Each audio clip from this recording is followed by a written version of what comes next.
चलिए ध्यान दीजिए, बाबा जी के प्रवचन में और क्लास में एक स्लाइटली एक डिफरेंस होता है। वैसे तो बहुत सारे अंतर होते हैं, लेकिन एक बहुत बड़ा अंतर होता है बाबा जी के प्रवचनों में और क्लास में। कोई बताइएगा वो अंतर क्या है? क्या? हाँ, वो तो है ही कि उनके प्रवचन में वो खुद बोलते हैं कि दिमाग घर पे रख के आओ, और क्लास में दिमाग लेके आना होता है। और एक डिफरेंस,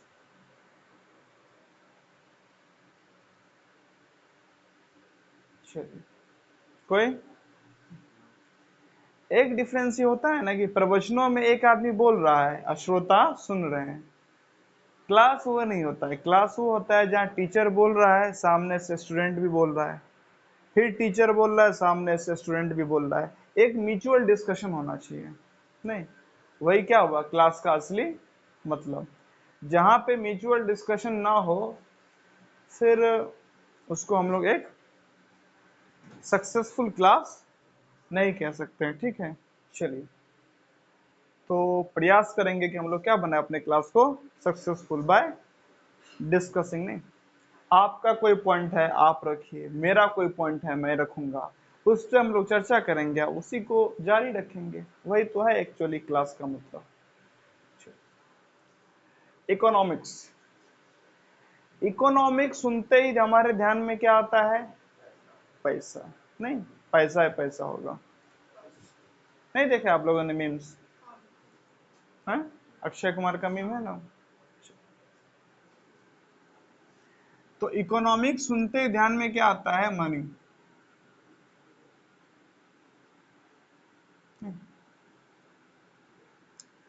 और हम मनी, हमारे पास कितना पैसा है या कितना पैसा नहीं है, इसको बताने के लिए हम लोग अक्सर एक टर्म यूज करते हैं, इकोनॉमिक कंडीशन।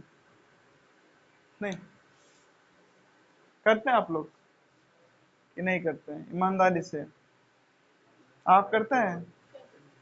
इकोनॉमिक कंडीशन, जैसे बोला जाता है ना कि वो गरीब है वो अमीर है, तो अक्सर मैं जो वर्ड इस्तेमाल करता हूँ वो है इकोनॉमिक कंडीशन, कि उनका इकोनॉमिक कंडीशन अच्छा नहीं है, या फाइनेंशियल कंडीशन। आप करते हैं बाबू? आप आप आप आप में से कोई नहीं करते, कोई बात नहीं, कोई बात नहीं। इसमें कोई ऐसी नहीं है कि कुछ गलत हो गया। ये डिपेंड करता है ना कि आप कहाँ परिवेश में रहते हैं, अक्सर कौन सा वर्ड सुनते हैं, उसके हिसाब से हम लोग क्या करते हैं, उस शब्द का इस्तेमाल करते हैं। चलिए, लेकिन आपने सुना तो जरूर होगा ये शब्द, कई दफा तो मेरे ही मुंह से सुना होगा। इकोनॉमिक कंडीशन खराब मतलब क्या? पैसा कम है, गरीब आदमी है। नहीं, उन वो इकोनॉमिकली बेटर है। नहीं, फाइनेंशियल कंडीशन अच्छा है, मतलब क्या? पैसा ठीक ठाक मात्रा में है। ठीक, अब ये कम या ठीक ठाक, एक तो इसका होता है रिलेटिव डेफिनेशन। रिलेटिव डेफिनेशन क्या हुआ कम और ठीक ठाक का? समझ रहे हैं ना? हो रहा है ना? क्या होना चाहिए? बाई डायरेक्शनल होना चाहिए। नहीं, यूनिडायरेक्शनल ना हो जाए कि नहीं बस यहां से मैं बोले जा रहा हूं, आपको कुछ तो चल रहा है। नहीं, बाई डायरेक्शनल। सुनिए, आराम आराम से बता रहा हूं। ऐसा सुने होंगे, गरीब इंसान है तो क्या बोलते हैं? इकोनॉमिक कंडीशन अच्छा नहीं है। अमीर इंसान है तो क्या बोलते हैं? इकोनॉमिक कंडीशन अच्छा है। अब अगर बात करें गरीबी और अमीरी, अच्छा इकोनॉमिक या फाइनेंशियल कंडीशन या बुरा इकोनॉमिक या फाइनेंशियल कंडीशन, तो ये दो तरीके से समझा जा सकता है। पहला तो होता है रिलेटिव। पहला क्या होता है? रिलेटिव। यहां पे रिलेटिव का मतलब रिश्तेदार नहीं है। ठीक है। और दूसरा होता है एब्सोल्यूट। ठीक है, ध्यान दीजिए। रिलेटिव का मतलब क्या हुआ बच्चे? किसी के पास 1 करोड़ रुपया है, या उसकी महीने की इनकम या सालाना इनकम 1 करोड़ है, लेकिन वो बोलेगा कि क्या अंबानी से हम कितना गरीब हैं। समझे ना? कंपैरिजन करके। नहीं, तो किसी के रिलेशन में वो क्या है? गरीब। तो ये तो हो गई रिलेटिव पॉवर्टी। पॉवर्टी मतलब गरीबी। नहीं, पॉवर्टी मतलब क्या होता है? गरीबी। तो ये किस कैटेगरी में आएगा? Relative poverty. नहीं,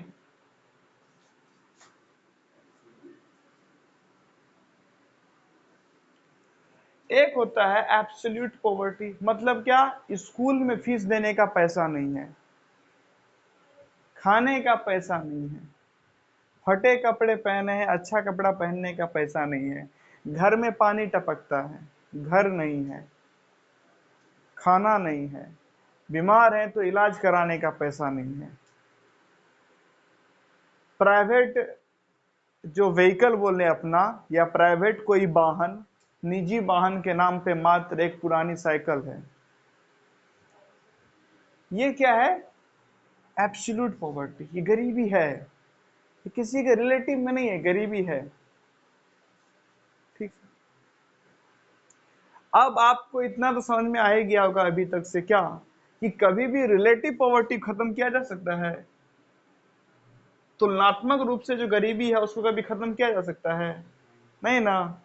हर अगला एक अगले से, अगर हमें गरीबी पे काम करना है तो we should focus on absolute poverty, ना कि रिलेटिव पॉवर्टी। अब मैं इसका हिंदी ट्रांसलेशन हो सकता है मैं गलती, लेकिन मैं जो भी वह शब्द इस्तेमाल कर रहा हूं वो इस प्रकार से कर रहा हूं कि आपको समझ में आए।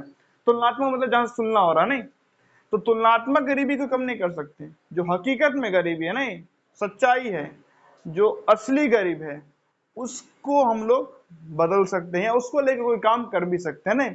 अब काम कितना सक्सेसफुल होगा, कितना उसमें फेलियर होगा, क्या होगा नहीं होगा, ये अपने आप में अलग डिस्कशन है। लेकिन अगर हमें पॉवर्टी पे काम करना है, if we want to work on the poverty,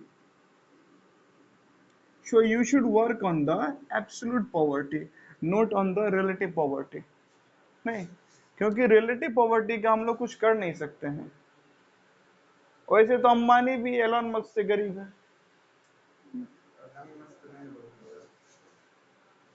नहीं। अब यहाँ पे इन्होंने पूछा क्या एलोन मस्क जो है वो किसी और से गरीब है कि नहीं, नहीं। अब देखिए, दो तरीके के लोग होते हैं, एक है जिनका प्रॉपर्टी पब्लिकली अवेलेबल है नहीं, उनके पास कितना एसेट्स है, लेकिन ऐसे बहुत सारे लोग हैं जिनके पास हो सकता है कि एलोन से ज्यादा पैसा हो, लेकिन उनका जो एसेट्स है वो पब्लिकली फिगर अवेलेबल नहीं है। समझ गए।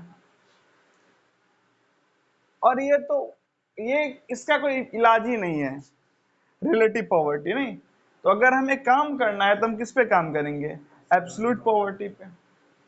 इतनी बात समझ में आ गई, रिलेटिव पॉवर्टी क्या होता है, एब्सोल्यूट पॉवर्टी क्या होता है। रिलेटिव पॉवर्टी पे काम करना व्यर्थ है, वो कभी कम नहीं ना होगा, क्योंकि वो तो आपका क्या है, वो अपने आप में कोई प्रॉब्लम नहीं ना है, वो तो एक इमेजिनरी प्रॉब्लम है, नहीं है बात, वो अपने आप में कोई प्रॉब्लम है। ये तो कुछ ऐसी सी बात हो गई क्या, कि मान लीजिए आपको खांसी हो गया, आपको क्या हो गया, खांसी। आप बगल के किसी केमिस्ट के शॉप पे गए और उसको बोले कि भाई खांसी का टैबलेट दो, मुझे खांसी है, टैबलेट सिरप जो भी है, उसने क्या किया, आपको दिया। या आजकल ब्रीद करते हैं ना, भाप वगैरह कुछ लेते हैं, तो उसमें वेपर वगैरह जो भी जैसा कुछ उसका मेडिसिन अवेलेबल है उसने आपको दिया, आपने ले लिया, आपकी ठीक हो गया, खत्म। लेकिन आप बोले नहीं, वो ना मंत्री जी के लड़के को खांसी हो गया था, तो जिले के सबसे टॉप अस्पताल में गया था, एयर कंडीशनर रूम में बैठा के उसको दवाई खिलाया गया था। मुझे भी वही करना है, अब इसका कुछ नहीं हो सकता है।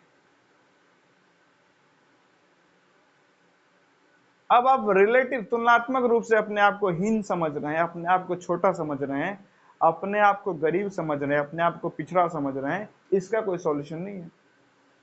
ये तो आप समझते रहिए। क्या कभी ऐसा होने वाला है कि हर व्यक्ति एक स्तर पे आ जाएगा?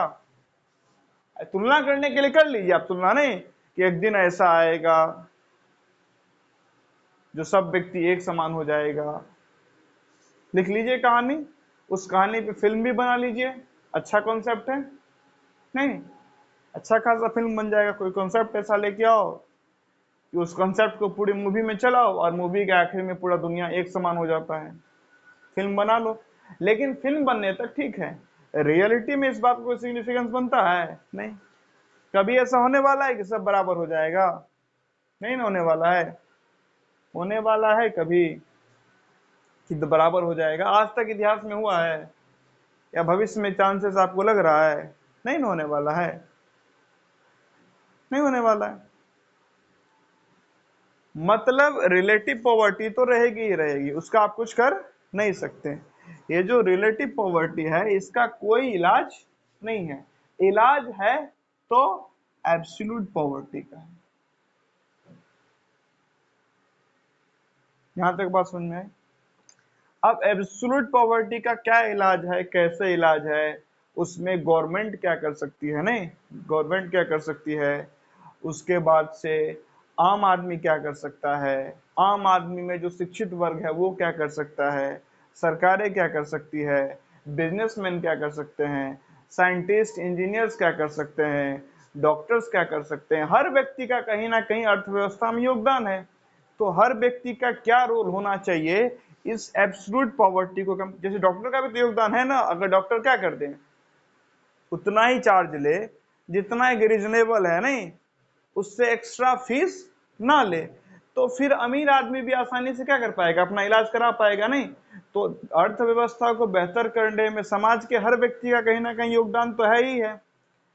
तो एब्सोल्यूट पॉवर्टी को खत्म करने के लिए, जो असल में गरीबी है उसको खत्म करने के लिए किस व्यक्ति को कौन सा स्टेप्स लेना चाहिए, वो तो अपने आप में अलग डिस्कशन का नहीं टॉपिक है कि गवर्नमेंट क्या करेगी, आम आदमी का क्या योगदान है, स्कूल उसमें क्या करे, हमारे जो कॉलेजेस हैं वो क्या करें, हमारा जो हायर एजुकेशन है उसमें क्या बदलाव लाया जाए, किस लेवल का स्किल ट्रेनिंग, किस लेवल का नॉलेज स्टूडेंट्स को या कंट्री के सिटीजन्स को दिया जाए ताकि वो एब्सोल्यूट पॉवर्टी से हट सके। हमारा फॉरेन रिलेशन कैसा हो, हमारी इकोनॉमिक्स क्या हमारे विदेश नीति पे से फर्क नहीं डालती है, विदेश नीति क्या हमारे इकोनॉमिक्स पे फर्क नहीं डालती है, पूरा पूरा डालती है। आपका दूसरे देश के साथ कैसा संबंध है उससे एक्सपोर्ट इंपोर्ट जुड़ा हुआ है, और एक्सपोर्ट इंपोर्ट तो सारा पैसा का मामला है ना। कोई देश आपको कोई चीज सस्ता में एक्सपोर्ट आपके कंट्री में, आप किसी क्या कर रहे हैं, कोई चीज आप अपने कंट्री में बहुत ही कम रेट में इंपोर्ट करवा ले रहे हैं क्योंकि उस देश के साथ आपका संबंध अच्छा है, तो कहीं ना कहीं आपकी इकोनॉमी को बूस्ट देगा। नहीं है बात? हाल ही में क्या हुआ, जब रशिया और यूक्रेन का वार है, तो वहां पे रशिया के ऊपर बहुत सारे वेस्टर्न कंट्री द्वारा, यूरोप और अमेरिका द्वारा अलग अलग प्रकार का सैंक्शन लगाया गया था, बैन लगाया गया था। तो रशिया को अपनी आर्थिक स्थिति सही करने के लिए क्या करना था, उनको ऑयल बेचना था, नहीं कच्चा तेल बेचना था। तो इंडिया ने कच्चा तेल खरीदा, और उसके इंडिया ने खरीदा तो रशिया ने उन्हें काफी कम रेट पे दिया। अब ये अपने आप में क्या है, आप बोलेगा नहीं फिर भी तेल का दाम सस्ता क्यों नहीं होता है, तो नहीं, कच्चा तेल पे नहीं डिपेंड करता है। कच्चा तेल के बाद हमारा राज्य सरकार और केंद्र सरकार क्या लगाती है, उस पे अलग से टैक्स लगाती है, वो सारा इंक्लूड होके आपको फाइनली तेल मिलता है। अब जरा ये बात छिड़ी है तो थोड़ा दो तीन चीज आपको बता देते हैं। आप लोगों ने हाल ही में सुना होगा, ये तो सब ने सुन रखा होगा, जीएसटी सबने सुन रखा है ना। कुछ भी करने जाते हो आजकल जीएसटी जीएसटी जीएसटी सुनने को आता है। गुड्स एंड सर्विसेज टैक्स, नहीं सुन सुन रखा होगा ना सबने। चलिए, पहले क्या होता था, अब जीएसटी का क्या इतिहास है, मैं ना मैं वैसे कोई क्या हूँ, बहुत बड़ा इकोनॉमिस्ट हूँ जो मैं आपको क्या करूँ, बहुत डिटेल में इसका पूरा इतिहास बताने जाऊं, बट जितना मुझे पता है मैं उतना बताने क्या करता हूँ प्रयास। आगे में और अगर कहीं जस्ट जानकारी मिलती है और इसके बारे में जानता हूँ तो फिर बता दूंगा। तो फिलहाल समझिए, पहले क्या था ना, अलग अलग कैटेगरी के लिए अलग अलग प्रकार का टैक्स होता था। जैसे कोई सर्विस टैक्स है, ये टैक्स हो गया, सेल टैक्स हो गया, इंटरटेनमेंट टैक्स हो गया, वो टैक्स हो गया, यानी कि अलग अलग चीज के लिए अलग अलग क्या ले लिया जाता था, टैक्स। तो सिस्टम अपने आप में बहुत ज्यादा कॉम्प्लेक्स था। तो फिर बात चला गया कि नहीं, सिस्टम को ईज किया जाए ना, सिस्टम को इजी बनाया जाए, सिस्टम को सिंपल बनाया जाए। तो सिस्टम को सिंपल बनाने के लिए लाया गया क्या, GST, goods and services tax, ताकि सारा जो गुड्स यानी कि जो भी प्रोडक्शन है नहीं, और सारा जो सर्विसेज है उसके ऊपर जो भी टैक्स लगना है वो इसके अंतर्गत आ जाए, तो मामला एक सिंपल हो जाए। नहीं, हमारे यहाँ पे जीएसटी है बस। इनकम टैक्स अलग बात है, नहीं उसकी भी बात नहीं कर रहे हैं। इनकम टैक्स तो अलग चीज है ना। दो टाइप के टैक्स होते हैं, एक होता है डायरेक्ट टैक्स, एक होता है इनडायरेक्ट टैक्स। एक तो आप डायरेक्ट टैक्स भरते हैं क्या इनकम टैक्स में, नहीं वो आपके इनकम, आपके सैलरी, आप उसके एवज में आप भरते हैं। और दूसरा होता है जो भी आप गुड्स या सर्विसेज कंज्यूम करते हैं उसके उसके ऊपर भी आपको क्या करना पड़ता है, सरकार को टैक्स देना पड़ता है। तो वो सारे चीज किसके अंदर आता है, जीएसटी के अंदर। ठीक, अब जीएसटी के अंदर है CGST, central GST, SGST, state GST. नहीं, जीएसटी का अलग अलग कैटेगरी है, अलग अलग रेंज होता है। 6% जीएसटी, 8% जीएसटी, 12% जीएसटी, 18% जीएसटी, सुने होंगे नहीं। चलिए, बेसिक समझ में आया ना बात। जीएसटी क्यों लाया गया है, जीएसटी इसलिए लाया गया है ताकि जो अलग अलग अलग अलग कैटेगरी के क्या थे टैक्स थे उनको क्या किया जाए, हटाया जाए, और एक टैक्स सब जगह इंप्लीमेंट किया जाए ताकि सिस्टम क्या हो जाए, सिंपल हो जाए। नहीं समझ में आ गया इतना बात। चलिए, इसलिए क्या लाया गया, जीएसटी। अब क्योंकि जीएसटी कहाँ किसने लाया है, किसी राज्य की बात है, केंद्र सरकार के ऊपर है, सेंट्रल गवर्नमेंट ने लाया है, नहीं किसी राज्य की खास ये नहीं ना है, सेंट्रल गवर्नमेंट ने लाया है। तो जब ये काम सेंट्रल गवर्नमेंट द्वारा किया गया है तो जीएसटी जो भी है वो ऑल ओवर इंडिया में सेम रूप में लागू होगा। नहीं, इसीलिए आप अगर पार्ले जी यहाँ खरीदते हैं यानी कि बिहार में, तो मान लीजिए 5 का देता है, तो महाराष्ट्र में भी कितने का देगा, गुजरात में भी कितने का देगा, क्योंकि सब पे जीएसटी लगता है, नहीं सेम टैक्स, तो उसका प्राइस क्या रहेगा। हाँ, अब आप, हाँ कुछ चीजों में ऐसी होती है, वो थोड़ा सा इलीगल प्रैक्टिस है, या इलीगल के साथ बोल सकते हैं कि वहां का डिमांड है। जैसा कि अगर आप गांव में कोल्ड ड्रिंक लेते हैं तो थोड़ा सा आपको महंगा पड़ता है, वही आप शहर में लेते हैं तो 5 रुपए का फर्क आ जाता है। नहीं, 5 रुपए यहाँ पे एक्स्ट्रा जोड़ के लेता है कि हम गर्म यानी कि ठंडा किए हैं उसका चार्ज।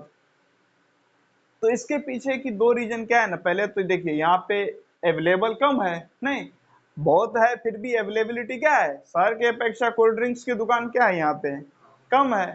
ठीक, और वहां पे आसानी से मिल जाता है, उनको मिलता भी थोड़ा सा कम रेट पे है, यहाँ पे कई दफा ज्यादा रेट पे मिलता है, या प्रॉफिट मार्जिन के चक्कर में, या अलग अलग कारण से लोग थोड़ा मोड़ा उधर उधर करते हैं।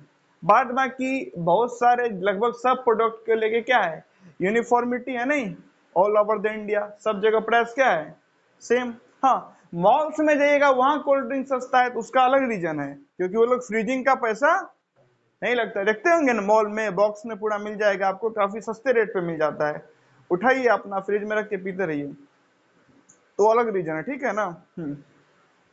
फिर आपको मॉल्स में बहुत सारी चीज ऑफर में मिल जाएगा, वो अलग बात है। ठीक, उसके पीछे अलग उनका ऑफर है, उनका क्या, आप मास में खरीदते हैं बड़ा पैकेट में, नहीं ये मॉल में देखिए 5 रुपए का कुछ मिलते हैं, नहीं 5 का कुरकुरे नहीं मिलेगा, कुछ भी मिलेगा, मिक्सचर मिलेगा, आप कुछ भी खरीदिए खाने पीने का सामान, बिस्किट लीजिए, डालमोट लीजिए, मिक्सचर लीजिए, जो भी लीजिएगा क्या मिलता है बड़े पैक में। नहीं, और बड़े पैक में बिकता है तो उनको प्रॉफिट होता है, और उनको प्रॉफिट होता है उसी का कुछ ऑफर आपको भी दे देते हैं वो, तो फिर वो अलग गेम है। चलिए, तो बेसिकली जीएसटी समझ में आ गया ना, सारे जो अलग अलग टैक्स थे उनको रिड्यूस करके एक सिंपल लाया जाए ताकि सिस्टम में इजीनेस हो। और आप लोग अगर थोड़ा सा अभी के सिनारियो का पॉलिटिक्स फॉलो करते हैं तो हमारे जो करंट प्राइम मिनिस्टर हैं मिस्टर मोदी, वो हर बार चाहते हैं ना वन की चीज, क्या one one one, one nation one election, one nation one card. आप लोगों ने सुना होगा कि पहले ऐसा होता था, अगर आपका राशन कार्ड बिहार का है और जिस डीलर के से आपका राशन कार्ड है तो वहीं पे आपको अनाज मिलता था, लेकिन अब सिस्टम बदल चुका है, अब अपने राशन कार्ड से ऑल ओवर द इंडिया में कहीं भी अनाज ले सकते हैं। ठीक है ना।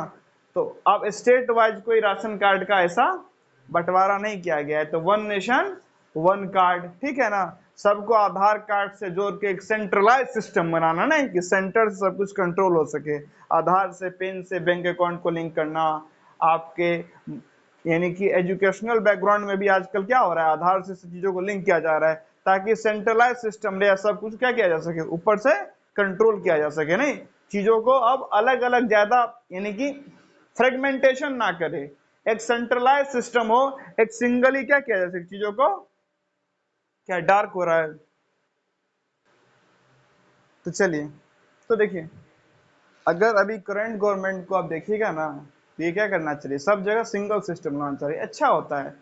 सेंट्रलाइज सिस्टम को कंट्रोल करना क्या होता है, अच्छा। और आदमी एक दफा समझ गया तो समझ गया, नहीं, जीएसटी समझ गए, टैक्स समझ गए, अब सेल टैक्स समझो, एंटरटेनमेंट टैक्स समझो, सर्विस टैक्स समझो, ये समझो वो समझो, इससे ज्यादा सिंपल एक दफा समझ गए, खत्म। नहीं, तो ये गवर्नमेंट देख रहे हैं, राशन कार्ड को ऑल ओवर इंडिया तो रेगुलेट कर दिया, आधार कार्ड एक सेंट्रलाइज सिस्टम है, पैन कार्ड सेंट्रलाइज सिस्टम है, voter ID card centralize system है, ये चार, ये वन नेशन वन इलेक्शन, मतलब एक ही बार में क्या हो जाए, पूरे स्टेट में भी वोटिंग हो जाए और सेंट्रल गवर्नमेंट भी आप चुन लें, ताकि एक दफा जाओ और सबको वोट दे के आ जाओ, खत्म कहानी। ये हर अगले अगले साल में वोटिंग ना हो। अब इसका फायदा अगर फायदा दोनों है, चलिए फिलहाल उसमें नहीं जाते हैं, उसको बाद में समझेंगे। तो यहाँ सिंगल सिस्टम लाने का प्रयास कर रहे हैं, नहीं तो वही क्या लाया, टैक्स को लेके भी सिंगल सिस्टम, किसको, जीएसटी को। इतना समझ में आया। लेकिन ऐसा दो प्रोडक्ट है, नहीं और भी है, मेरे जहन में फिलहाल दो ऐसा प्रोडक्ट याद आ रहा है। एक तो लीकर, शराब, इसका rate state to state vary करता है।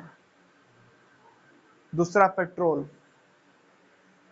इसका भी rate state to state vary करता है। रीजन, क्योंकि ये दोनों जीएसटी के अंदर नहीं आता है, इसको नहीं रखा गया है, इसको जीएसटी के अंदर नहीं रखा गया है। तो उससे क्या होता है, किसी राज्य सरकार ने क्या लगाया, कम टैक्स, तो वहां पे चीजें सस्ता हो गया, और किसी राज्य सरकार ने ज्यादा टैक्स लगाया तो वहां पे चीजें महंगी हो गई।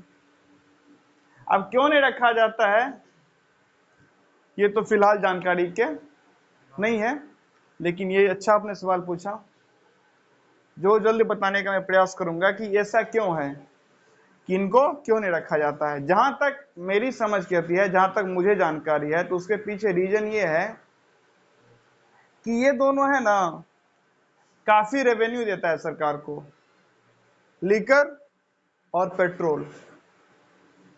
लीकर यानी शराब और पेट्रोल, वहां से सरकार के पास काफी टैक्स आता है। तो अगर ये सरकार के ऊपर छोड़ दिया जाए, स्टेट गवर्नमेंट के ऊपर छोड़ दिया जाए कि आप अपने हिसाब से क्या लगा लो, इसमें टैक्स लगा लो, तो अपने हिसाब से देख सकती है कि मेरा जितना रेवेन्यू का डिमांड है, जितना मुझे पैसा चाहिए, वो पैसा मैं कितना कहां से कैसे अर्न करूं। ठीक है, इसका नतीजा अगर जो मैं बोल रहा हूं, इस बात का प्रमाण ये है कि जब कोरोना आया था, कोरोना पीरियड में शराब चालू कर दिया गया था। रीजन, ताकि गवर्नमेंट के पास क्या आ सके, रेवेन्यू। मतलब शराब का धंधा गवर्नमेंट के लिए क्या है, बहुत बड़ा सोर्स है रेवेन्यू का। और सेम पेट्रोल का भी, पेट्रोल का धंधा कैसे बहुत बड़ा सोर्स है, उसका सबूत मैंने अभी दिया था आपको। क्या, पहले हम लोग अरब देशों से मंगाते थे तेल, थोड़ा सा महंगा पड़ता था कंपैरिजन टू रशिया, लेकिन तेल का दाम हमारा क्या है, सेम ही।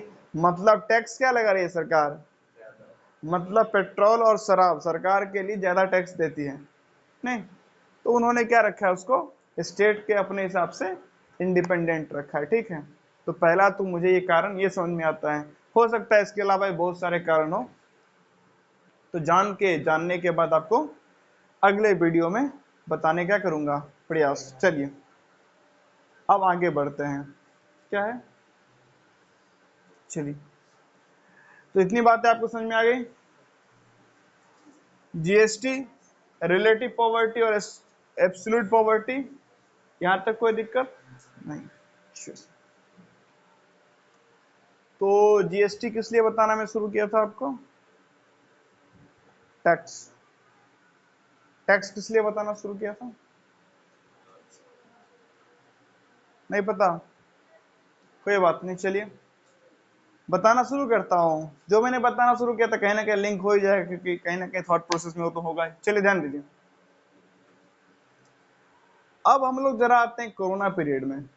ठीक है, एब्सोल्यूट पॉवर्टी का सॉल्यूशन क्या है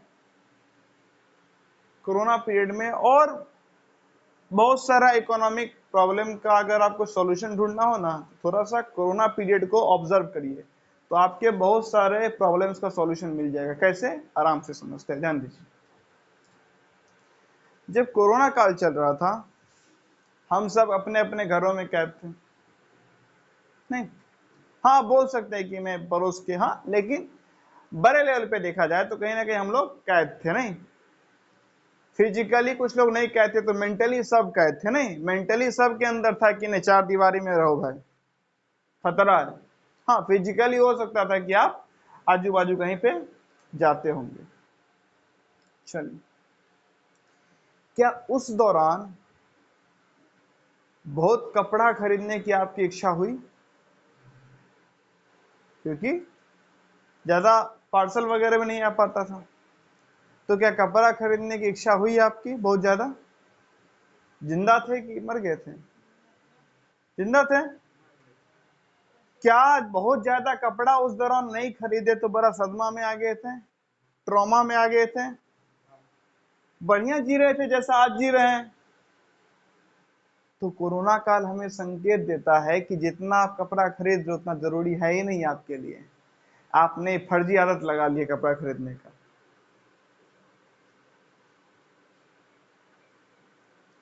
जो महिलाएं थी वो क्या कोरोना काल में ब्यूटी पार्लर जा रही थी? तो क्या हो गया, मर गए? वैसे ही थे जैसे आज हैं। तो अगेन ये अपने आप में एक सबूत है क्या, कि पार्लर जाना कोई ऐसा कंपलसरी नेसेसरी नहीं है आपके हैप्पी लाइफ के लिए। क्योंकि आप जाओ ना जाओ, उससे आपके लाइफ के हैप्पीनेस पे कोई खास इंपैक्ट पड़ता नहीं। ये तो मैंने दो गिनाया, ऐसे तमाम खर्चे हैं। क्या तीज त्योहार मनाया गया था बड़े धूमधाम से कोरोना काल में? नहीं ना। तो क्या लोग सारे मर गए? सबके सब जिंदा थे। और उनकी खुशी की जो गुणवत्ता है, the quality of happiness is as same as the present scenario. नहीं, वो इतना ही खुश थे जितना आज खुश हैं, या दुखी तो उतना ही दुखी थे जितना आज दुखी हैं। मतलब आपने तीज त्योहार मनाया, क्या उसके आपके खुशी पे कोई फर्क पड़ा? तो वहां भी जो आप पैसा लगा रहे हैं वो भी व्यर्थ है। कोरोना काल बहुत कुछ सिखाया है हमें। ये जो पेंडेमिक था, ये अपने आप में एक बहुत बड़ा लेसन है कि सर आप पार्लर जाओ ना जाओ, आप खुश हो। क्या कोरोना काल में हर आदमी अगले दिन हेयर कट ले रहा था? क्या सप्ताह में हेयर कट हो रहा था? क्या 15 दिन पे? क्या महीने में? क्या मर गए थे सब? मतलब आप जो हेयर कट पे भी उतना खर्चा कर रहे हो कोई जरूरी नहीं है। यह आपको समझाया गया उस काल में कि भाई आप उसके बिना भी रह सकते हो। तो ये कुछ बहुत सारे इंपॉर्टेंट जगह है जहां से आपका क्या बच सकता है, पैसा बच सकता है। कोरोना काल में क्या हर आदमी अगले दिन बहुत ही लजीज स्वादिष्ट फूड की डिमांड करता था? नहीं। इच्छा तो ये होती थी कि दाल रोटी भी अगर गरम गरम ताजा मिल जाए तो फिर बहुत ही अच्छा है। और क्या बहुत ज्यादा वीकनेस आ गया था क्या लोगों में? फिर अगेन ये इस बात का प्रमाण है क्या कि आप जो डेली खर्च करते हैं, चाउमीन, बर्गर, पिज्जा, मोमोज, नहीं, इन पे खर्च करना कोई अनिवार्य नहीं है। यह आपकी एक फालतू बेतुका आदत है। आप दाल रोटी खा के भी जीवन यापन, खुशी की गुणवत्ता सेम रहेगी, उससे आपकी खुशी पे कोई फर्क पड़ेगा? उल्टा हेल्थ और अच्छा रहेगा। क्या बोल रहे हैं? क्या? कौन सा चॉकलेट का कॉन्सेप्ट था शायद। चॉकलेट कॉन्सेप्ट बनाने का? नहीं, वो नहीं याद है बनाने कहाँ से आया, कैसे किसने पहले बनाया। ठीक है ना? तो ऐसे बहुत सारे तमाम खर्चे थे। घर में जो एक्स्ट्रा चीज हम लोग ले आते हैं नहीं, यहाँ पे ये सजाएंगे, यहाँ पे ये रखेंगे, इसको ऐसा बनाएंगे, वो कोरोना काल में नहीं किया गया था। लेकिन क्या उससे क्या आपके लाइफ की गुणवत्ता पर कोई खास फर्क पड़ा? नहीं। तो ऐसा बहुत सारा खर्चा जो कोरोना काल में नहीं किया गया था, फिर भी आपके लाइफ की गुणवत्ता पे खर्च नहीं कोई फर्क नहीं पड़ा। ये इस बात का प्रमाण है जो आप खर्चा कर रहे हो बेफिजूल है, क्योंकि वो आपके लाइफ की गुणवत्ता पे कोई असर नहीं डाल रहा है। There is no any value addition in case of your quality of life by consuming that much thing. इतना उपभोग आपके जीवन के गुणवत्ता पे, तो क्वालिटी ऑफ लाइफ पे कोई खास इंपैक्ट नहीं डाल रहा है। मतलब अगर आप इतना कम खर्चा करें तब भी आपकी क्वालिटी ऑफ लाइफ वही रहेगी। अगर आपको अब अपनी क्वालिटी ऑफ लाइफ को सुधारना है तो कोरोना ने ये बता दिया ना, मटेरियल जो तुम इकट्ठा किए हो उससे क्वालिटी ऑफ लाइफ में कोई फर्क पड़ता? क्योंकि ऐसा टाइम था जब आप मटेरियल चीज इकट्ठा नहीं कर सकते थे। You have the same quality of life. मतलब मटेरियल जो भी आपका क्या हो सकता है, जो भी आप मटेरियल थिंग्स है ना, फिजिकल थिंग, वो आपकी क्वालिटी ऑफ लाइफ में कोई असर नहीं डालता है। कोरोना तो अभी भी है ना, हाँ, तो और अब नहीं मानते। नहीं, केसेस तो होते हैं, मरते हैं, लेकिन उसका बहुत कम है केसेस। ठीक है, बात समझ में आ रही है ना? बात समझ में आ रही है? हाँ। तो अब यहां से क्या पता चला? यहां से ये पता चला कि जो लोग बहुत सारे हैं जो अपने आप को क्या साबित किए हुए हैं, गरीब है नहीं, वो गरीब इसलिए नहीं है क्योंकि वो गरीब हैं, वो गरीब इसलिए हैं क्योंकि वो एक्स्ट्रा कंजम्पशन करते हैं और उन्हें एक्स्ट्रा कंज्यूम करना है, और इतना एक्स्ट्रा कंज्यूम करना है कि अब उनके पास पैसा बचता नहीं है, तो अपने आप को क्या डिक्लेयर कर देते हैं कि हम गरीब हैं। बाद बाकी जितना आप कंज्यूम कर रहे हैं उससे 50% कम कंजम्पशन पे भी आपका काम चल सकता है। अगेन ये हर आदमी के लिए वैलिड नहीं होता है। ऐसे बहुत सारे गरीब लोग हैं जो बहुत ही जितना रिक्वायरमेंट है उसका 10%, 5%, 15%, 20% मात्र कंज्यूम कर पाते हैं। लेकिन जो एक बहुत बड़ी आबादी है वो जितना कंज्यूम करती है, अगर वो उसका 50% कम भी कंज्यूम करे, देन उस फिर से उस पे उसके लाइफ की क्वालिटी पे कोई फर्क पड़ेगा नहीं। अब जहां तक बात है क्वालिटी ऑफ लाइफ का, तो जब आपको समझ में आ रहा है कि इससे नहीं पड़ेगा, तो फिर अब ये आपका अलग मुद्दा है नहीं जानने का कि फिर मैं अपने क्वालिटी ऑफ लाइफ को कैसे बेटर कर सकता हूं।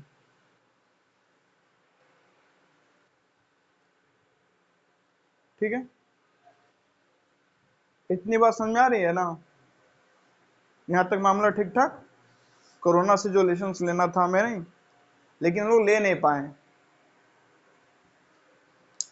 अब आते हैं थोड़ा सा और चीजों को हल्का सा कोरोना काल में ही समझने का प्रयास करते। ध्यान दीजिए, कोरोना काल अगर सबसे ज्यादा किसी के लिए खतरनाक था, अनडाउटेडली वृद्ध आदमी के लिए खतरनाक था ही, क्योंकि उनका जान जा रहा था नहीं, और इससे बूढ़े बुजुर्ग लोग मर रहे थे ना कोरोना काल में। ऐसा नहीं है कि युवा नहीं मरे हैं, युवा भी मरे हैं, लेकिन अधिकतर जिनकी संख्या है वो बूढ़े बुजुर्ग, किसी बीमारी से पहले से पीड़ित नहीं, दिल की बीमारी से, हार्ट के डिजीज से नहीं, पहले से जो पीड़ित लोग थे, जिनकी इम्यून सिस्टम थोड़ी सी कमजोर थी, जो कभी अपने आप को धूल मिट्टी में, जर्म्स बैक्टीरिया में एक्सपोज नहीं किए थे, उनके लिए क्या हुआ? ज्यादा खतरनाक साबित नहीं। एक सेकंड, तो उनके लिए क्या ज्यादा हुआ? ज्यादा खतरनाक साबित हुआ नहीं। चलिए, तो अधिकतर जिनकी डेथ हुई क्या थे? वृद्ध लोग थे, युवा भी थे। तो जो लोग बीमार थे या जो इस बीमारी से अफेक्टेड हुए ना, ठीक से ठीक से ठीक से ठीक से नहीं, जो इस बीमारी से अफेक्टेड हुए उनके लिए तो खतरनाक था ही, लेकिन कोरोना उससे भी ज्यादा कई हद तक खतरनाक था बिजनेसमैन के लिए। क्यों? क्योंकि जो बहुत सारे बिजनेसमैन है ना, पता है उनका बिजनेस कैसा है? उनका बिजनेस है गंजे को कंघी बेचने जैसा। बहुत सारे जो बिजनेसमैन हैं उनका बिजनेस है गंजे को कंघी बेचने जैसा। मतलब कंघी ले लो लेकिन गंजा है, मतलब जो चीज वो बेच रहे हैं उसकी रिक्वायरमेंट है नहीं, वो एक इमेजिनरी रिक्वायरमेंट क्रिएट कर देते हैं by advertisement, by movie, by celebrities, by cricketers. वो इनका इस्तेमाल करते हैं। क्यों? किसी के शादी में पूरा बॉलीवुड आके बैठ जाता है, रीजन है उनको वहीं से पैसा आता है, और फिर वही उनके ब्रांड के लिए, उनके कंपनी के लिए डायरेक्टली या इनडायरेक्टली काम करते हैं। उनका जो भी प्रोडक्ट होता है, उस बिजनेसमैन का जो भी क्या होता है प्रोडक्ट या सर्विसेज वो बनाता है, क्रिएट करता है, उसका एक आर्टिफिशियल डिमांड आम आदमी में क्या करते हैं वो सेलिब्रिटी क्रिएट। और जब एक आर्टिफिशियल डिमांड क्रिएट हो जाएगा तो वो लोग क्या करेंगे, उस प्रोडक्ट सर्विस को आम आदमी खरीदेगा, उससे फायदा किसको होगा? उस सेलिब्रिटी को।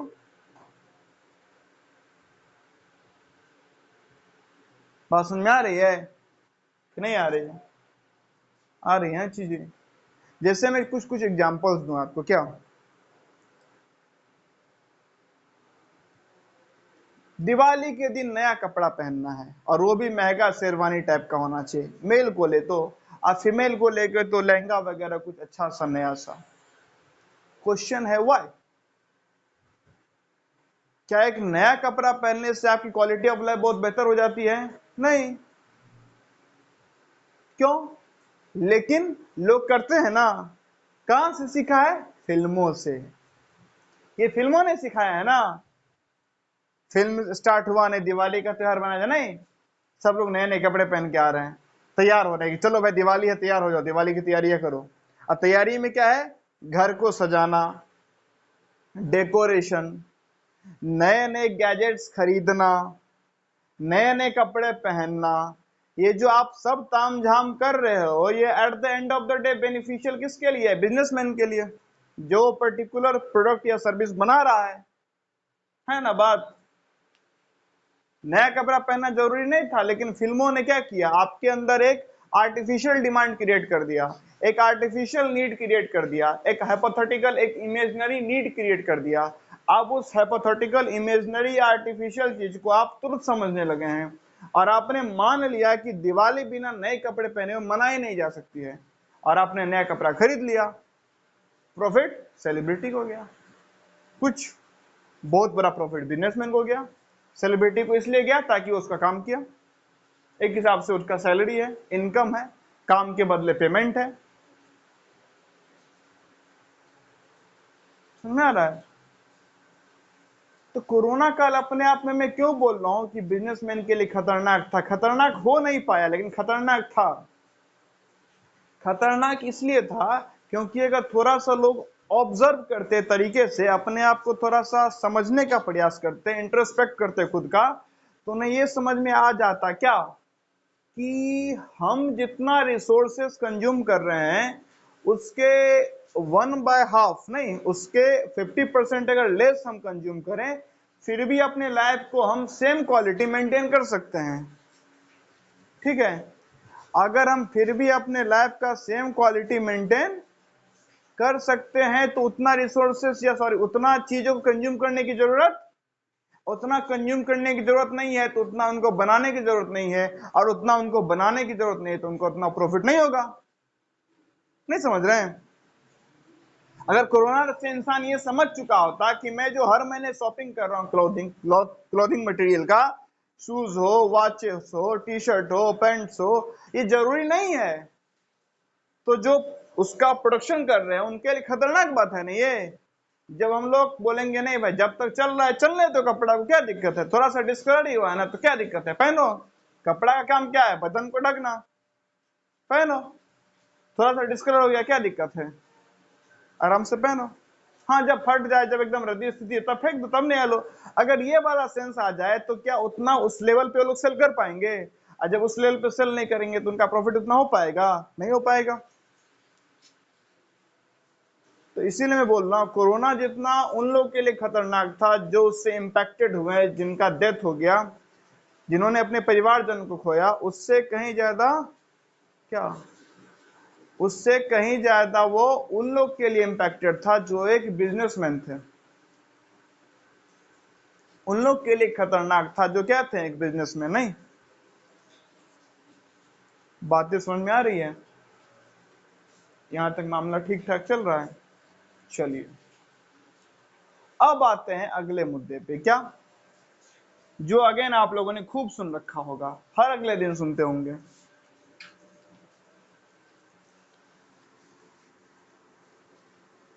जीडीपी। सबने सुन रखा है यहाँ पे, जीडीपी, ग्रॉस डोमेस्टिक प्रोडक्शन।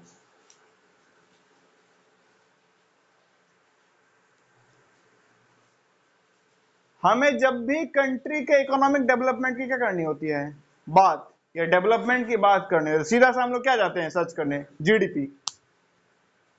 नहीं, टॉप 10 कंट्री कौन है, टॉप 20 कंट्री कौन है, जाके क्या सर्च करते हैं, जीडीपी। यही सर्च करते हैं ना, नहीं किसके पास कितना पैसा है। ठीक, या एक और नया टर्म है, नया टर्म नहीं, अगेन ये आपने सुन रखा होगा,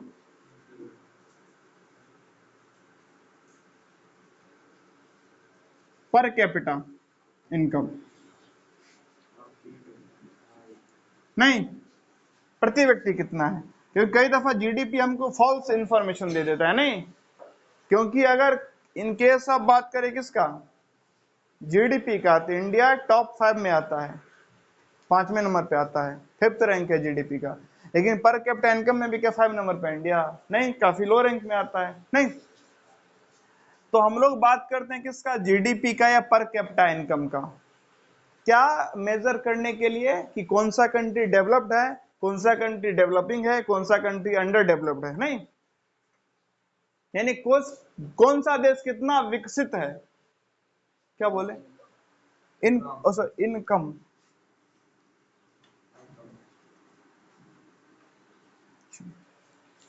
ठीक है, तो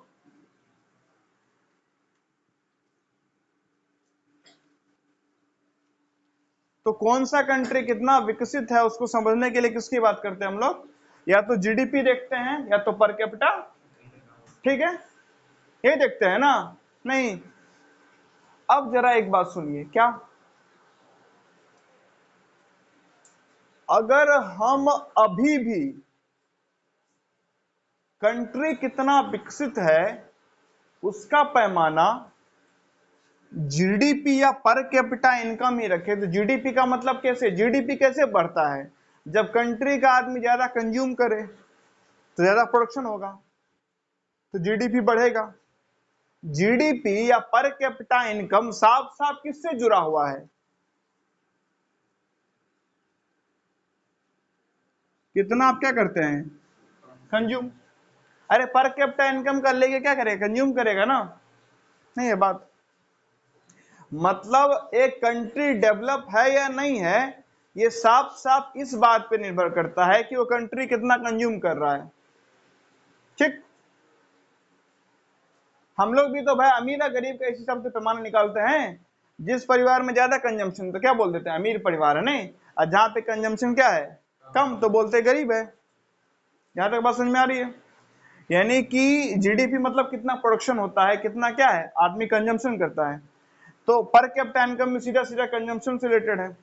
मतलब पर कैपिटा इनकम मतलब प्रति व्यक्ति है, मतलब कंट्री की जितनी टोटल नहीं जीडीपी है उसको क्या कर दी, उसके पॉपुलेशन से डिवाइड कर दीजिए, तो प्रति व्यक्ति का निकल जाता है।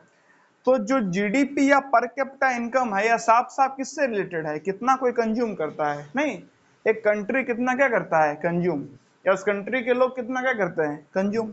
तो जितना ज्यादा कंज्यूम उतना ज्यादा डेवलप कंट्री। तो अगर आप डेवलपमेंट को डायरेक्टली रिलेट किससे करिएगा, कंजम्पशन से। नहीं, इफ क्या करें हम लोग, development directly proportional to consumption, यानी जितना क्या हुआ बाबू, यानी जितना कंट्री डेवलप कब बोलेंगे, जब ज्यादा क्या करता है वो, कंजम्पशन। तो कंजम्पशन करने के लिए हमें किसको बर्बाद करना होगा, अर्थ को। तो अगर हम लोग सेम डेवलपमेंट के क्राइटेरिया को लेके आगे बढ़ते हैं तो हम लोग धरती को बर्बाद करने में अब बहुत कुछ साल दूरी से रखे बचे हुए हैं। बस बात समझ में आ रही है मेरा, हम क्या बोल रहे हैं कि जितना हम लोग कंज्यूम करेंगे उतना डेवलप्ड है।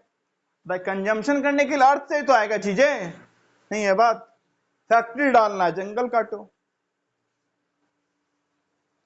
खनिज निकालना है जंगल काटो, पहाड़ों को तोड़ो। प्रोडक्शन बढ़ाओ तो ग्रीन हाउस गैसेस बढ़ाओ, इलेक्ट्रिसिटी ग्रीन हाउस गैसेस बढ़ाओ। तो कुल मिला के हम लोग जितना कंज्यूम करेंगे सीधा सीधा कंजम्पशन किस पे इफेक्ट डालेगा? अर्थ पे। नहीं, जितना हम लोग कंज्यूम करेंगे वो किस पे इफेक्ट डालेगा? अर्थ पे। आप यहाँ पे एक भी ऐसा चीज बता सकते हैं जिसका प्रोडक्शन में अर्थ रिस्पॉन्सिबल ना हो? एक भी चीज ऐसा बताइए जिसका प्रोडक्शन में अर्थ का कोई योगदान ना हो। सबसे पहला तो हर प्रोडक्शन किसी फैक्ट्री में हुआ होगा, और फैक्ट्री हवा में तो पाई नहीं जाती, वो पाई जाती है जमीन पे ही। हर फैक्ट्री में कुछ ना कुछ वेस्ट मटेरियल निकलता है, और वेस्ट मटेरियल या तो जमीन पे छोड़ दिया जाता है तो पानी में छोड़ दिया जाता है। तो साफ साफ हर अगले चीज का प्रोडक्शन कहीं ना कहीं किससे रिलेटेड है? अर्थ से। तो अगर हम लोग डेवलपमेंट का पैमाना पकड़ के क्या रखे हैं? कंजम्पशन। तो हम लोग जितना कंज्यूम करेंगे उतना और हम लोग क्या करेंगे? अर्थ को एक्सप्लॉइट करेंगे, नहीं, अर्थ से और उतना खींचने का प्रयास करेंगे। और इतना खींचेंगे तो अर्थ के पास तो एक लिमिटेड ही रिसोर्सेस है ना भाई। तो हम लोग क्या करेंगे? अर्थ का बंटाधार बहुत ही जल्दी कर देंगे। बात समझ में आ रही है? यहां तक बातें समझ में आ रही है? चलो वापिस आते हैं हम लोग इस बात पे कि एब्सोल्यूट पॉवर्टी कैसे खत्म किया जाए। तो फिर हमारा वही बात आएगा। देखिए एब्सोल्यूट पॉवर्टी की बात कर रहे हैं ना, एब्सोल्यूट पॉवर्टी मतलब क्या? ये लोग कंजम्पशन कम कर रहे हैं तो भाई कंजम्पशन, लेकिन कंजम्पशन बढ़ाने का नतीजा देख रहे हैं यार, तो बर्बाद हो जाएगा। तो क्या ये तरीका सही है?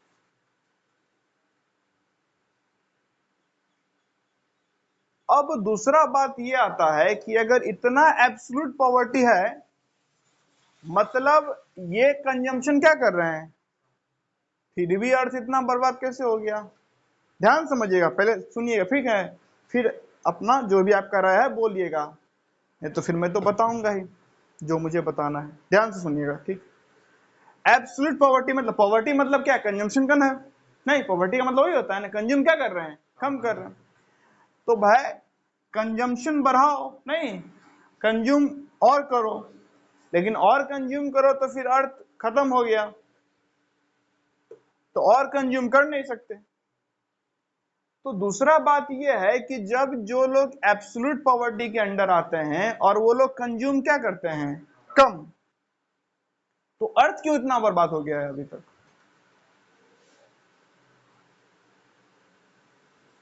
क्योंकि एक बहुत छोटा सा पॉपुलेशन है जो बहुत ही ज्यादा extra extra extra extra extra extra extra बहुत ही एक्स्ट्रा कंजम्पशन करता है।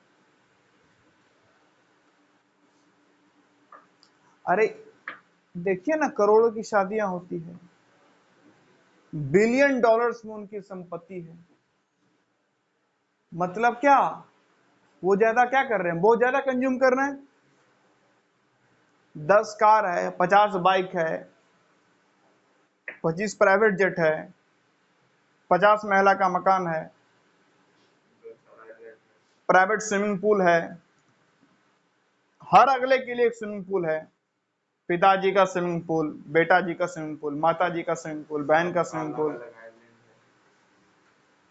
सबका अलग अलग आइलैंड है, सबके लिए अलग अलग थिएटर बनाया गया। नहीं, इनका ये पिक्चर यहाँ ये देखेंगे, यहाँ देखेंगे। मतलब कुछ ऐसा आबादी है ना, आबादी का कुछ परसेंट है, 1 to 2%, नहीं तो पूरे वर्ल्ड की पॉपुलेशन का जो 2% है वो बहुत ही एक्स्ट्रा कंज्यूम करता है।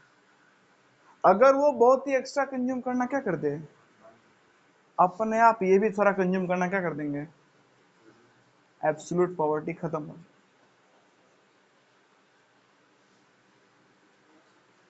लेकिन मजे की बात यह है कि जो लोग एब्सोल्यूट पॉवर्टी के अंदर आते हैं कहीं ना कहीं वही रिस्पॉन्सिबल है उस 2% के एक्स्ट्रा कंजम्पशन के लिए, या और भी आबादी रिस्पॉन्सिबल है।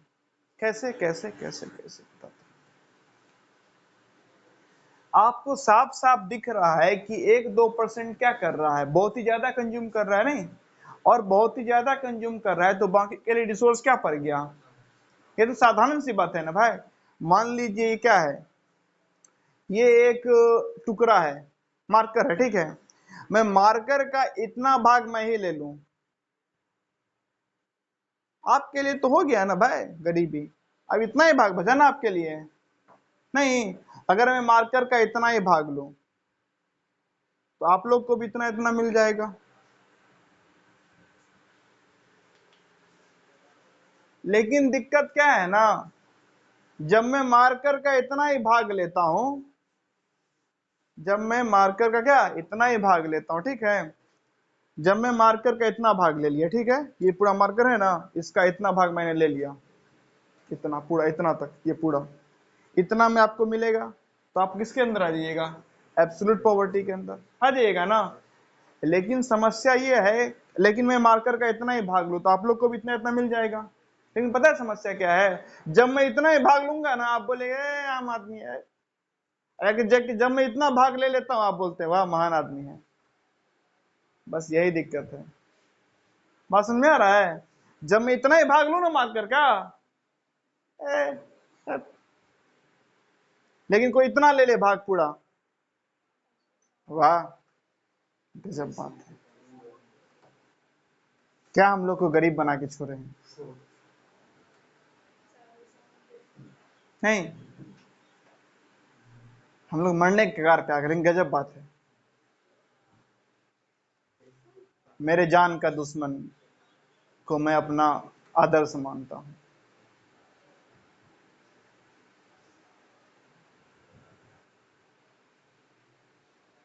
है ना, मैं 4 पेड़ लगा दूं, ए, 4 पेड़, कोई पूरा जंगल काट के इंडस्ट्री खड़ा कर दे, good good good good good good. Amazon बर्बाद नहीं किया अभी तक आप, उसकी बर्बादी परम जरूरी पे आ गई। नहीं, पूरा अमेज़न फॉरेस्ट ही बर्बाद कर दो, उस पर बड़ा बड़ा इंडस्ट्री लगाओ। नहीं, यही है ना बात, नहीं है बात, है ना। कोई प्रोफेसर हो के साइकिल पे जा रहे, प्रोफेसर साइकिल पे, कंजूस आदमी, और वही करोड़ों खर्च करके कोई ले ले महंगी सी कार, गजब। वही करोड़ों पैसा जो वहां खर्च हुआ वो वहां नहीं खर्च होता, रिसोर्स बचता ना भाई, और जब बचता तो और को मिलता, लेकिन है ही नहीं बात। देख रहे हैं ना, फिर हम लोग बोलते हैं कि नहीं हम लोग ना एब्सोल्यूट पॉवर्टी, पॉवर्टी खत्म ही नहीं, गरीबी जाती नहीं, गरीबी हम चाहते नहीं है कि जाए, हम कभी सही से चाहते ही नहीं है कि गरीबी जाए। हम बस चाहते हैं क्या, आज वो दुनिया को बर्बाद कर रहा है, हम भी दुनिया को बर्बाद कर सकें। आज वो जितना कंजम्पशन कर रहा है हम भी कंजम्पशन कर सकें, बाकी मरे गरीब। अरे बाकी गरीब मरे तो आप भी गरीब हो, आप भी मरे। नहीं है, मैं प्लास्टिक जला रहा हूं, दुनिया को कैंसर हो जाए, मैं भी तो उसी दुनिया में रहता हूं।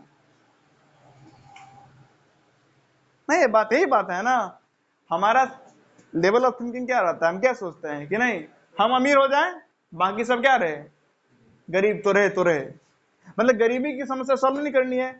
तो जब भाई गरीबों की समस्या सॉल्व नहीं करनी है, गरीबी को लेके जो मुद्दा है उस पर आपको बात नहीं करना है, तो साहब आपकी गरीबी कैसे मिट जाएगी? ये तो कुछ ऐसी सी बात होगी, प्लास्टिक जला के बोलो दुनिया को कैंसर हो जाए तो मरे, मुझे क्या है। अरे कैंसर तो आपको भी होगा उस धुआं से, नहीं उससे आपका भी फेफड़ा खराब होगा। समझ रहे हैं ना बात? हाँ, यही वाली बात है। गरीबी हटाओ, सबको अच्छा लगता है, कोई हटाना नहीं चाहता है, दिक्कत यही है। और हटाना चाहते भी है तो एकदम क्या करके, बहुत ही उथले लेवल पे, जिसका कोई मतलब नहीं बनता है कि काम करो काम करो। अरे कितना भी काम करोगे, आप जो काम करते हो, आप जो बोलते हैं ना काम करो गरीबी हटाओ, काम करो, साहब आप कितना भी काम करो, आप जो काम करते हो उसका बहुत ही मोटा रकम कहां चला जाता है, उस बिजनेस के पास। नहीं है बात, एक 500 का टी शर्ट तैयार करने में काफी लोग काम किए हैं, लेकिन उसमें से 250 से 300 रुपया उसी के पास चला जाता है, अराउंड 50 to 60 70%, 30% इतने लोगों में डिस्ट्रीब्यूट होता है। तो आप कितना भी काम करो, एक मेजर पोर्शन प्रॉफिट का तो उसी के पास चला जाता है ना, तो वो तो अमीर बनता ही जाएगा। तो मात्र काम करने से क्या मामला सही हो जाएगा? नहीं, गलत बात है ये। हमारा ये एक गलत ख्याली, एकदम अलग दुनिया में लोग जीते हैं। काम करो तो सारा चीज सही हो जाए, कुछ सही नहीं होना काम करने से। बस काम करने से कुछ सही नहीं, सही काम करना पड़ेगा। हर प्लेटफॉर्म पे इन पूंजीपतियों के खिलाफ हमें आवाज उठाना पड़ेगा। हमें अपना कंजम्पशन कम करना पड़ेगा, और जब हमारा कंजम्पशन उतना हो जाए जितना जेन्यून है, तो प्रोडक्शन भी उतना हो जाएगा जितना जेन्यून है। तो अर्थ का एक्सप्लॉयटेशन, अर्थ से रिसोर्स भी उतना ही खींचा जाएगा जितना जेन्यून है। और जब सब कुछ जेन्यून हो जाएगा तो सबके पास उतना रिसोर्स आ जाएगा जितना जेन्यून है। लेकिन हम कभी इस तरीके सोचते नहीं हम अमीर बन जाए बाकी सब क्या रहे। तो सर आप भी गरीब हैं, गरीबी के लिए कुछ हुआ नहीं तो आप कैसे अमीर बन जाइएगा?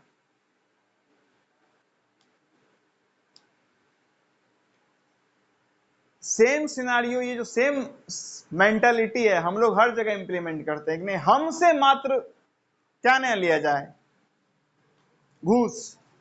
हमसे मात्र ब्राइब ना लिया जाए, बाकी दुनिया से घूस लो ना। गलत बात। दुनिया में चल रहा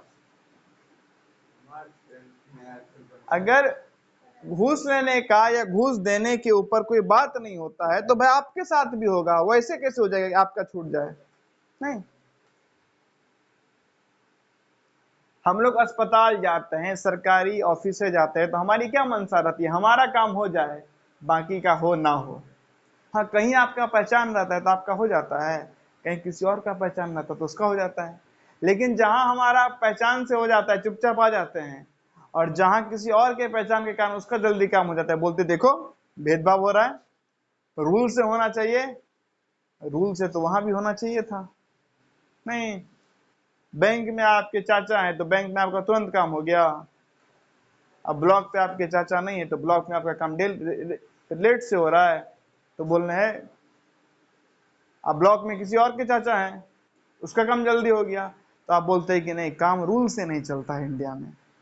तो बैंक में कौन सा आप रूल फॉलो किए थे? तो जब आप बैंक में ने रूल फॉलो किए तो ब्लॉक में क्यों रूल फॉलो करेगा? नहीं है बात। बस यही बात है। हम चाहते हमारी समस्या खत्म हो जाए, बाकी की समस्या जस के तस रहे, ऐसा होने ही नहीं वाला है। Because we people independent on each other. नहीं, हम लोग एक दूसरे पे क्या है? निर्भर हैं। इसीलिए जो भी ज्ञानी थे उन्होंने क्या किया? कुछ भी समझ में आने के बाद किस में लौटाए? संसार में, आम आदमी के बीच में, कि जब तक आम आदमी का प्रॉब्लम सॉल्व नहीं होगा, मेरा प्रॉब्लम सॉल्व होने का नहीं। भगवान बुद्ध आराम से जंगल में क्यों नहीं रहे हैं? क्योंकि जंगल में ना उनका प्रॉब्लम सॉल्व होना ही। विवेकानंद क्यों नहीं रहे? अपना अलग से कहीं से रह सकते थे? नहीं, मेरा प्रॉब्लम तब तक सॉल्व नहीं होगा जब तक सबका प्रॉब्लम सॉल्व नहीं होता है। Collective success and collective failure.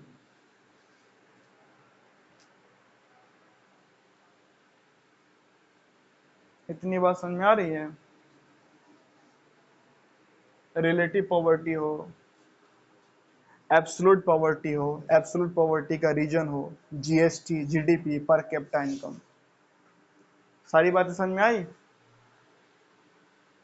समझ रहे हैं ना? अब कोरोना हमें फाइनेंशियल प्लानिंग भी सिखाता है कि अपने पैसे को कैसे प्लान करें। और जो तीज त्योहार होता है वो हमें बर्बाद करता है। क्यों? कोरोना टाइम में आपको वही बात, क्या कम रिसोर्स पे भी आप रह सकते हैं। तो जब आप कम रिसोर्स पे रह सकते हैं तो अपने कम पैसे को चीजों को खरीदने में खर्च कीजिए। नहीं,